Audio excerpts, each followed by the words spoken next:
Joining us is Scott Steffes with the Steffes Group, and we're coming into the harvest period. We've got low commodity prices. We still have the trade war going on, which is causing us to have this really wide basis, and a lot of farmers are storing.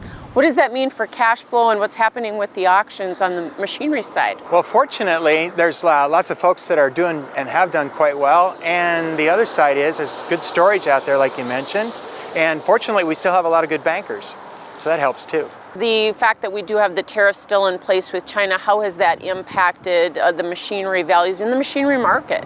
Not as much as expected. I think that there's still a tremendous amount of optimism out there, and more importantly, short supply of used farm machinery. You say what you want, the quality equipment that's out there, there isn't as much as there has been in the past, and more importantly, new still goes up. And so people are going to the used machinery markets and creating a little bit more demand. I'm happy to report the machinery values hanging in there nicely.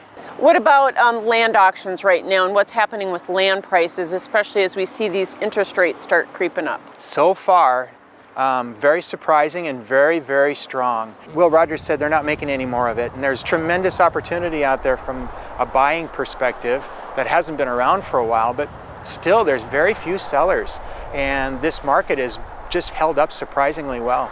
So when you say held up, how much are we off of the highs that we had just a couple years ago? You know, Michelle, it's scary. You could actually make an argument on the higher quality land that prices are up.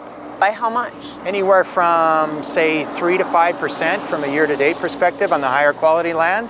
The less desirable and the marginal land, that's a little tougher, just because there's probably a little bit more availability on the higher quality, and that's what everybody's after. Who primarily is buying land right now? Is it producers, is it investors, or who?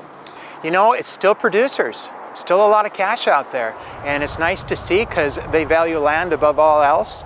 They're being chased a little bit more aggressively right now by a few more investors. I'd have to say that's related to stock market, the security of owning farmland. It's happy to report and happy to see that the sentiment about owning farmland is still extremely strong. All right, and if people want to get more information on how the machinery land auctions are going, they can go to your website, right? Lots of free stuff on steffesgroup.com, whether it's machinery valuations or an understanding of what's coming up. Just go to our website. There's lots of good stuff there. Okay, thanks for joining us. Scott Steffes with the Steffes Group.